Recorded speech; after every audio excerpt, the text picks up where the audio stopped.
Good morning students, आप सभी का स्वागत है आपके अपनी YouTube channel maths for academy में। आज हम आपके लिए लेकर आए हैं यहाँ पर कक्षा 6 की गणित विषय की वर्कशीट नंबर 27, तिथि 29 दिसंबर 2020 के लिए वर्कशीट आई है। प्रायोगिक ज्यामिति यानी कि प्रैक्टिकल ज्योमेट्री हमारा यहाँ पर चैप्टर चल रहा है।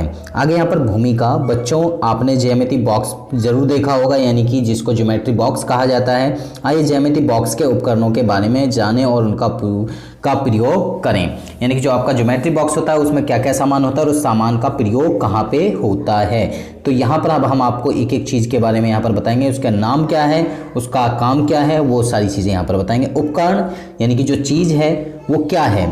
सबसे पहले ये उपकरण है, इसका नाम होता है रूलर, जिसको पैमाना भी कहा जाता है, यानी कि इंग्लिश में इसको स्केल कहा जाता है। प्रयोग कहाँ पे होता है, इसका यूज़ कहाँ पे होता है। रूलर के एक किनारे पर सेंटीमीटर और दूसरे किनारे पर इंचों में चिन्ह बने होते हैं। एक किनारे पर सेंटीमीटर यानी कि ये सेंटीमीटर है और ये इंचेस बने हुए हैं।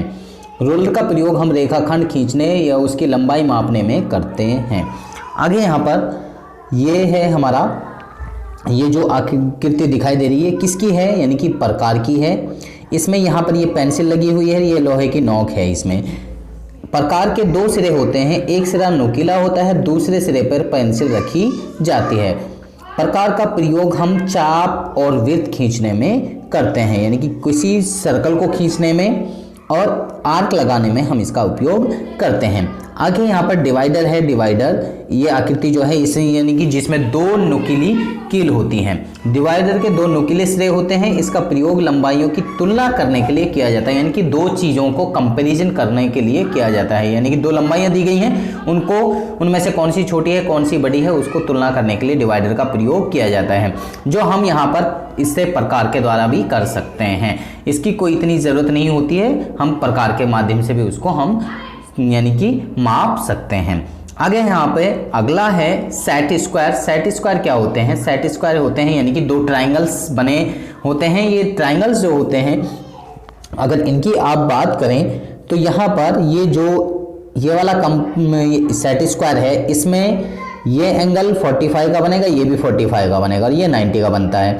इस वाले में ये जो लंबा होता है इसमें यहाँ पर ये 90 का होगा, ये हमारा 60 डिग्री का होता है, ये एंगल जो है इसमें 30 डिग्री का होता है। ठीक है जी। अगर आप इससे डायरेक्ट बनाना चाहो तो आप इससे 45, 90 ये एंगल्स डायरेक्ट आप बना सकते हो। ये दो त्रिभुजाकार यंत्र हैं जिन्हें लंब रेखाएं और समानांतर रेखाओं को खींचने में प्रयोग किया जाता है, यानी कि इनसे समानांतर रेखाएं भी खींची जा सकती हैं। इन्हें लंब रेखाएं यानी कि जो परपेंडिकुलर लाइंस होती हैं वो भी इससे खींची जाती हैं। क्योंकि ये 90 है, यानी कि यहाँ पर 90 का बनता है तो इससे परपेंडिकुलर इजीली बन जाता है। तो आप इजीली इनसे परपेंडिकुलर लाइंस बना सकते हैं, यानी कि लंब जो लाइन होती हैं उनको आप इजीली बना सकते हैं। आगे यहाँ पर ये है चांदा, जिसको चांदा कहा जाता है, कोण मापक कहा जाता है, इंग्लिश में इसको डी कहा जाता है। तो यह अर्धवृत्ताकार होता है, अर्धवृत्त बना होता है इसमें, जिसमें 0 से 180 तक भाग चिन्हित होते हैं। इसका प्रयोग कोणों को मापने और खींचने में किया जाता है, यानी कि इसके माध्यम से हम जो है कोणों को इजीली बना सकते हैं। 0 का, 15 का, 16 का, 20 का। तो इस तरीके से जो भी एंगल्स हैं वो सारे के सारे एंगल्स यहाँ से यहाँ तक, यहाँ से यहाँ तक हम इसमें दिए हुए हैं और इसके माध्यम से हम इजीली उनको बना सकते हैं। आगे यहाँ पर आओ करें। यहाँ पर ये आपको एक झोंपड़ी बनाकर इन्होंने दिखा दी है। तो इस झोंपड़ी को बनाने के लिए आओ मिलकर ढूंढे इस भवन की आकृति में कितने ज्यामितीय उपकरण हैं और आकृतियों का उपयोग किया गया है। उपकरण यानी कि पेंसिल का, पैमाने का, सेट स्क्वायर का, चांदा का, डिवाइडर का।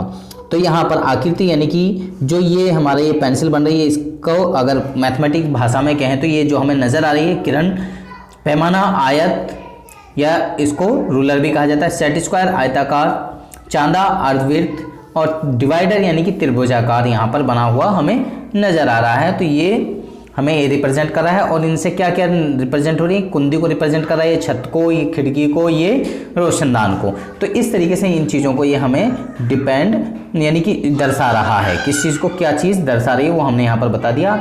आगे यहाँ पर कोविड के संदर्भ में आपको यहाँ पर एक संदेश दिया जा रहा है। कोविड के संदर्भ में उचित व्यवहार संबंधी कैप संदेश, नियमित रूप से अपने हाथों को साबुन और पानी से धोते रहें। तो सभी बच्चे पानी से अपने हाथों को धोते रहें और मास्क का अवश्य प्रयोग करें। कभी भी अब घर से बाहर निकल रहे हैं तो मास्क का अवश्य प्रयोग सभी बच्चे करते रहें। तो मुझे लगता है कि ये वीडियो सभी बच्चों को अच्छी लगी होगी। अगर आपको अच्छी लगी है तो आप हमारी वीडियो को लाइक करें, शेयर करें, कमेंट करें। इसके साथ में अगर आप अभी तक हमारे चैनल पर नए हैं तो आप हमारे चैनल को सब्सक्राइब कीजिए और इसके साथ में बेल आइकन को जरूर प्रेस करें ताकि आपको आने वाली हर वर्कशीट की अपडेशन साथ साथ में मिलती रहे। तो आप बच्चे हमारे साथ में बन रही है। हमारी नेक्स्ट वीडियो तक आप सब बच्चों का इस वीडियो को देखने के लिए धन्यवाद।